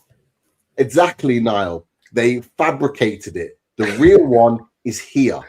Here's the real picture, right? And they fabricated it. But Pete, is yours in a T-shirt? No, it's not. So have some of that. Right. Let's move on. Getting in the T-shirt. I put out there that we should have an additional T-shirt with the real picture. And people could choose which one they want to, which side they want to decide to join. Do they want to have both? That's up to them. Go check out the T-shirt soon to be. Well played, Pete. Well played. Well, boys, we have some super chats. I like that. We have some super chats that we still have to get to answer questions and to give away a prize or two. So Super chat received. Get those. So Checkmeister came in one area. Are you getting worried yet by the lack of incomings? We kind of covered that in the show. Yeah, you'd hope to see something in the next week, but the World Cup is playing its part, I think, in it as well, in slowing everything down. But we can't wait till after the World Cup either, boys. Yeah, Checkmeister, a smidge. My only saving grace is the fact that, if everybody was making loads of signings, I would be very, very concerned. But the fact that it's been quite slow paced, not that we should judge ourselves by other clubs, but what I mean is, I think, it's not as if like clubs are signing like 4 or 5 players and we've signed one. There's still a lot of clubs who haven't even made a move yet. I just hope that there's a lot of stuff going on behind the scenes and a lot of plates spinning, as I've said previously. And I don't know why, boys. Tell me if I'm wrong. Wednesday, the 24th of June. I just feel like in the past 24, 48 hours, there's been a lot of positive noise. And I hope that come the end of the week, we may have something concrete to talk about. That's certainly my hope anyway. If we get to next week, if we get to the end of next week and we've not had any concrete interest, and I'm talking verging on bids, maybe even a bid in, if we haven't got that by the end of next week, then I'll be a little bit concerned. I'll be a little bit worried because then that'll have been 2 weeks of inactivity, and I think that's wasted time for me. So if we're getting into the latter stage of next week and we haven't heard some serious movement, then yeah, I'll be concerned. And sorry, Daz, just before we move on for a sec, just something I want to flag, which William Smith said. It's a good point because I saw this myself. Are they also waiting to bring most in when the July financial window opens, which is the 1st of July? Is that a consideration, boys? Yes or no for you? They don't need, like, for example... They shouldn't need to. They shouldn't need to. Ewan Johan doesn't officially sign until the 1st of July, but he's already done his press stuff and he's already done his like official kind of announcement that he's joining, but it doesn't start till the 1st of July. The same as Gordon doesn't officially sign for Barca until the 1st of July. So these deals can be finalized now, but then just go through on the 1st of July. There's nothing stopping us from doing that. So it's a fair point and a fair question to ask, but it shouldn't really impact on anything. It is a Ross Wilson summer. Right, Stephen is in for one as well. And he goes, and we did touch on this in the last show as well about the Eddie Howe pulling power. But he goes, lads, hand on heart, as our manager is not a household name in the rest of the world, we are not in Europe and we can't match the big six wages. So should have Piff ditched him to help out the rebuild. So should we have got rid of Eddie Howe? I think to answer Stephen's question for me, and I don't want to speak on behalf of you boys, so if I'm wrong, please tell me. But I think we all collectively, Stephen, at the back end of last season, we all collectively felt it was time to move on this summer from Eddie. Obviously, the club have doubled down on him. They've gone all in on him. How that looks next season, only time will tell. Obviously, Eddie's got to make a really good start to the season, in my opinion, or I think those noises will get louder. But all I would say, Stephen, is that I think as horrible as it sounds, and I don't mean it to sound negative, but we're stuck with him. This isn't changing anytime soon, certainly not until the season starts. And then when the season starts, we just need to get behind him. And hopefully we'll have loads of reason to get behind him because we'll have signed 4, 5, 6, 7 players. That's certainly what I'm hoping. And that the team will look a lot different to how it's looked this season. But yeah, in terms of the household name, in terms of the big six wages, unfortunately, that's the reality that we've got at the moment. And I suppose, you could argue that if we were to get rid of Eddie Howe, would the name that we have brought in been a household name? Like for me, I wouldn't technically class Iraola as a household name. I really wouldn't. I think he's done a great job at Bournemouth, but if he'd have joined Newcastle, would we have been going? He's not really a household name. It's just the fact he manages Liverpool that now makes him a household name. So unless we were going to go and get like an Ancelotti or somebody like that, I don't know. It's a good question, mate. But yeah, I've kind of made my peace. As Pete would always say, I'm going to bob a line off Pete. I've made my peace with it. I really have, and I'm just looking forward. Yeah, we said that we all made our peace with the fact that he was staying, and we just cracked on. That's basically what we did at the end of the season. He's staying. We just crack on and hope for a good summer. To honestly answer that question of the super chat, we won't know the impact of Eddie Howe staying until the end of the summer. We won't know the impact of Eddie Howe staying until probably October on the pitch. It's a tough start. It's something we didn't talk about, the fixtures that came out. People have seen them now. They know a tough start to the season. Liverpool, Spurs, Bournemouth, Leeds and Hull, with a couple of tricky away games to go in there to begin with. It's not an easy start. We won't know. Although apparently, Pete, it's one of the easier starts. Apparently, according to the stats. Yeah, I'm going on history. Going on history. We never beat Bournemouth. Liverpool, we never beat them either. Spurs, obviously, we've had some good results against them, but we will be coming up against a different Spurs, different philosophy. It won't be as easy. It won't be as easy, and you won't play a poorer Spurs like we did when we played them in February. We won't play that same Spurs again. So, for me, I've put that in the more trickier game for that reason. And Leeds away we drew last season. That's not an easy game, and they're sort of on the verge of signing Harry Wilson. So I don't think it's as easy as what they made out on that system. To be honest with you, I think it's a tough start. But Eddie Howe has got to navigate that. He's got our players ready to go. He has got to win matches from the beginning. Starting with Liverpool, we have to go and beat them. With everything that's gone on, the fact that we should have beat them a couple of times in recent years and then haven't, he needs to break that hoodoo in the Premier League. Obviously, we won the cup, but it's slightly different. But I do believe that our next manager will be of that ilk, someone that is known European-wide.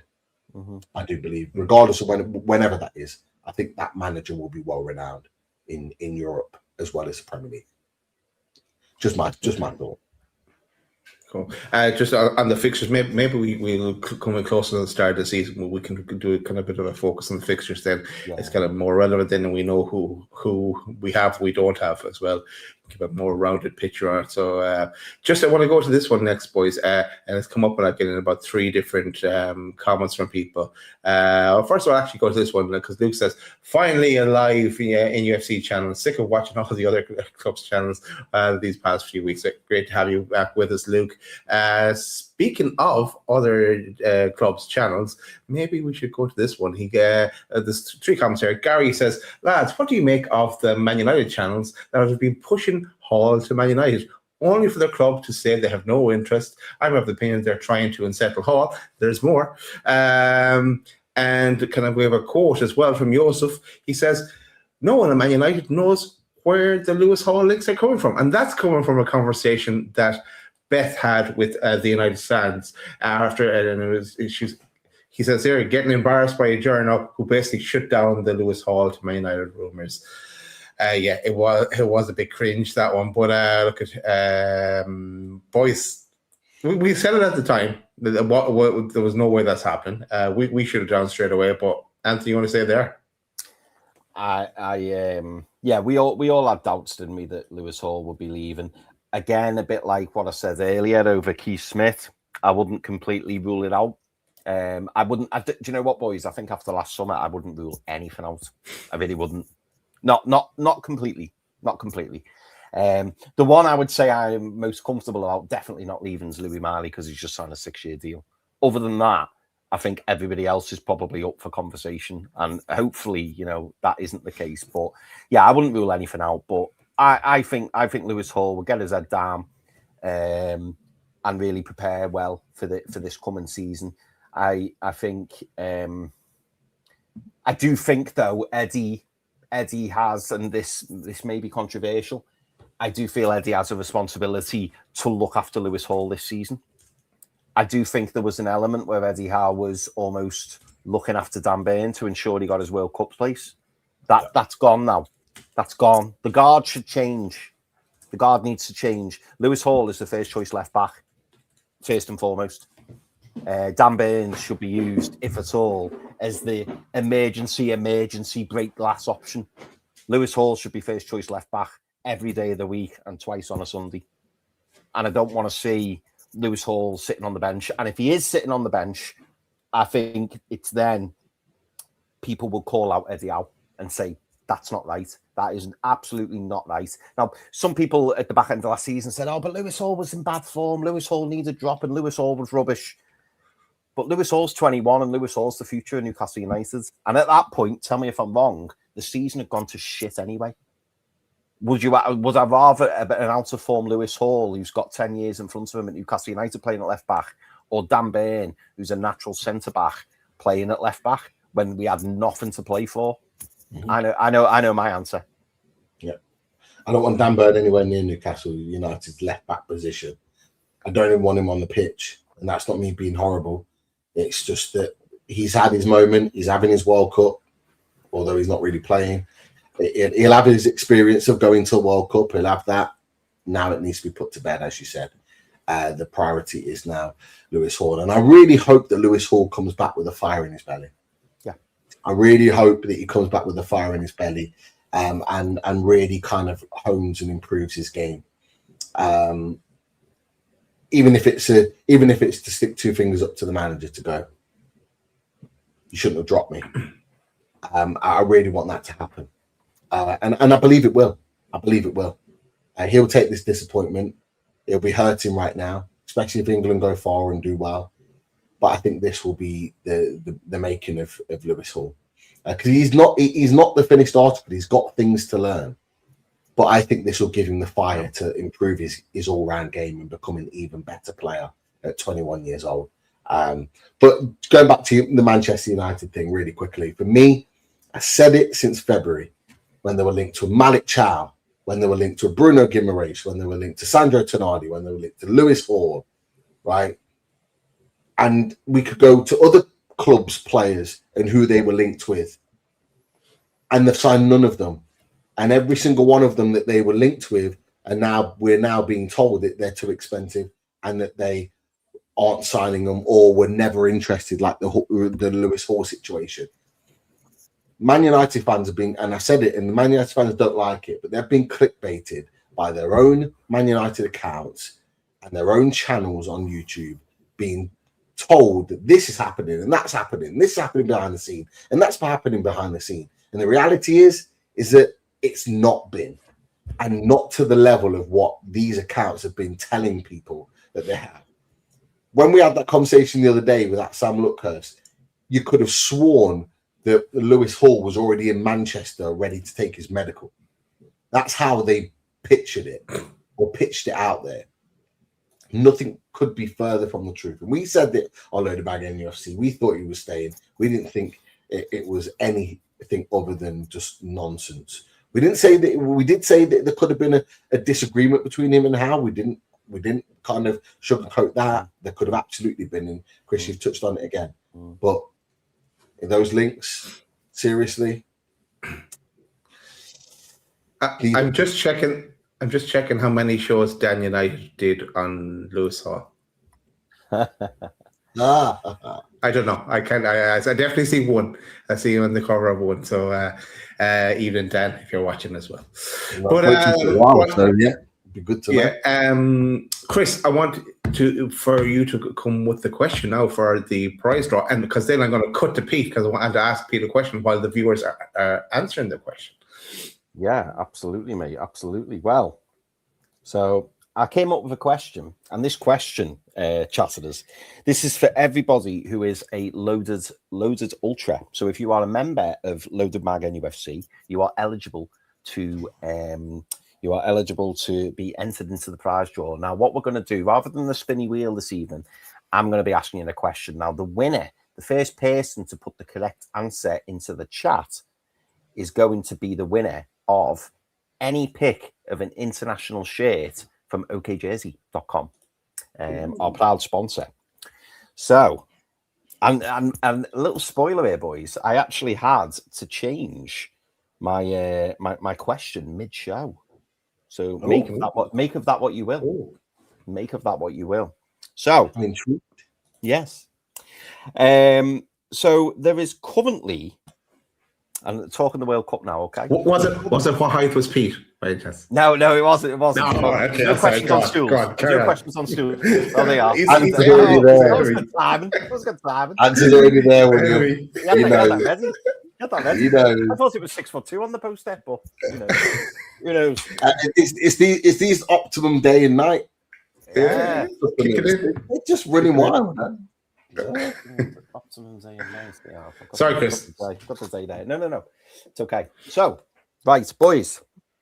There is currently Lionel Messi tops the World Cup scoring charts at the moment with 5 goals. Okay, 5 goals in the World Cup so far.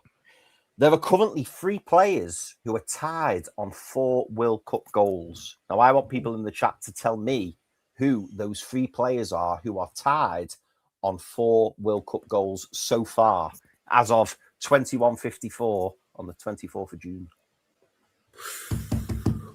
Nice question, Chris. I like it. And this is open to members. Remember, it's open to members. Yes, loaded ultras. While giving the people a chance to answer that, Pete, I'm going to go to this because you were the first person on this planet to mention this man's name I was first man to mention Tonali to Newcastle. You're getting this one, and it was in our striker show. If you haven't seen that, but this comes in from Andy, and I'll just let you take it away, read it out, and go for it. Yes, Florian Balogun. Yeah, I did. Dad, you're right. I did mention on the striker show. I'd watched him, and I was really impressed with what I saw, and I looked at him and I thought he would be perfect in our team with the way he plays. Obviously, we had Antonio Mango giving his opinion on him as well. It's not the finished article, but he's got a lot to prove in the high levels. Of 19 goals last season, he's definitely doing that. And of course, in the World Cup, he's already scored a couple of goals for the USA. And not just that, he's playing really, really well. Now, just on top of that, David Ornstein did put out there the other day that he expects Balogun to leave Monaco. Monaco have got financial issues. They need to sell players. Lamine Kamara is obviously one of them that we're linked with. But with a contract of 2027, 2 years left on his deal, they're looking at around a 43 to 45 million pound deal for him. It's also been reported, Sport Witness, that Newcastle are very interested in him as well. French reports are also reporting that Newcastle and Balogun, there is interest there. So it is starting to grow with this link to Florian Balogun. I would absolutely love it. I think getting a striker like him in this summer to supplement what we already have, and it might mean that it's Florian Balogun, it might be Will Asula and Walter Marder, for example, or it might be Balogun, Asula, and Wisa for next season, that we don't know. But I think we need to bring him in and we need to ship one of them out. And I think if we can do that, our striking pool will look a hell of a lot better. So I'm really excited about the potential of us going in there. Whether it happens or not is another thing, but I do rate him. I think he's a player that's really hungry and ready to prove himself on the Premier League stage. So, yes, I was excited, put it that way, about those links when I saw them. Nice, Pete. Oh, do we have a winner, Chris? We do. Literally just that moment. It's apologies, chatters. It was a bit of a trick question, actually, because I pulled this question up before, and it was Lionel Messi on 5, as we disclosed. Then it was Erling Haaland on 4, Kylian Mbappe on 4, but then somebody scored for Canada to put him also on 4, and that was Jonathan David. Oh, Jonathan David scored for Canada. I had to check. There you go. See, DXLE's in there. I had to check because I seen that Canada had scored, and I thought, I wonder who that was, and it was Jonathan David. So Jonathan David now should, tell me if I'm wrong, anybody, but he should now be on 4, because when I pulled this up earlier before Canada had scored, he was on 3, and given that he's just scored, he's going to be on 4. But congratulations, Fragen. Well done, mate. Well done. Get in touch with us. Drop us a message, and we will sort out a choice of shirt. Oh, shady work. Sophie, I'm not watching the game. To be fair, Sophie, nor am I. I'll be honest. It was only because I saw that Canada scored, and then when I checked the score, it was Jonathan David. Oh, hang on. Foxy's saying didn't promise score. Well, I checked, and it said that it was Jonathan David. It says David. Right there. It says David. Yeah. Oh. It says Jonathan David. Controversy with the quiz. Who'd have thought it? Are we gonna have to go to VAR here? People are saying it wasn't David. A different David. A different David. Was it Craig? How many? David. Oh, it promised David. It might have been promised David. No. Promised David. So we're taking the prize away from Friday, are we? Hang on a minute, right? On that premise, he said Craig David. Like, I can't believe that. Promise David? Who's Promise David? Promise David. Promise David Right, came I off can't the bed. believe that. Promise nothing, Chris. That. But to be fair, we're not watching the game, so we've just seen the scorer, and you would assume Canada, David. But it is Promise David. So does that mean there's a different winner though? Does that mean well, what I'm going to say is it would be unfair to pull it away from Friday, and it would be unfair Now, Daz, I think you said it in jest, but I'm going to have to actually do it now. You said it in jest, but I'm going to have to do it now. I did come up with a backup question. So, Friday, you're going to keep your gift. You're going to keep your prize. And I'm going to throw out another question, and then there'll be a second prize, okay? So the second question, because I completely messed that up, I only had one job this evening. I got it wrong. Right. I missed the Chris and the quizzes. There's always a drama, isn't there? There's always a drama. Right, 3 weeks ago, we did a fully loaded transfer show, and it was titled "Who Will Replace Anthony Gordon?" And we've been talking about those players this evening, and I've been listening intently to the boys, and we've mentioned Victor Munoz, boo. We've mentioned him, so he's off the list. We've mentioned Eza Abde. He's been mentioned. We've mentioned Mateus Fernandez Pardo. We've mentioned Bazuna Torre, and we've also mentioned Antonio Nusa. But there was a sixth player, boys, and I've listened intently, and we have not mentioned his name this evening. So I want someone to tell me in the chat who number 6 was. And the first person to get it right, who is a member, will also receive a shirt of their choice. He's on the poster. He's on the poster. He's on the bloody poster. We wish it was KK, William. We wish it was not KK. He would have won Remember the days. That's for sure. Remember the days. So, Friday, you've got your shirt, mate. You have your shirt. Don't worry about that. Now there's an extra shirt. Andrew, it wasn't Rashford. Hang on, Foxy. Foxy, I had this pre-prepared. Foxy saying I'm freestyling. Foxy, I was prepared. I had this question ready. This is how we roll. Everything is freestyle in this show. Okay, Sophie, but not correct. No, not. It wasn't Alma. Wasn't Alma.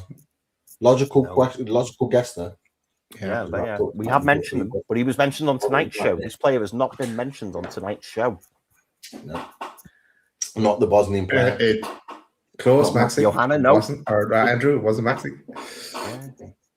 Yeah, good guess. Harvey Barnes. It wasn't Harvey Barnes. Could be here a while. Yes, it was a left winger, guys. This show should have ended 61 minutes ago. Plays in France. I'm going to give a clue. Ooh.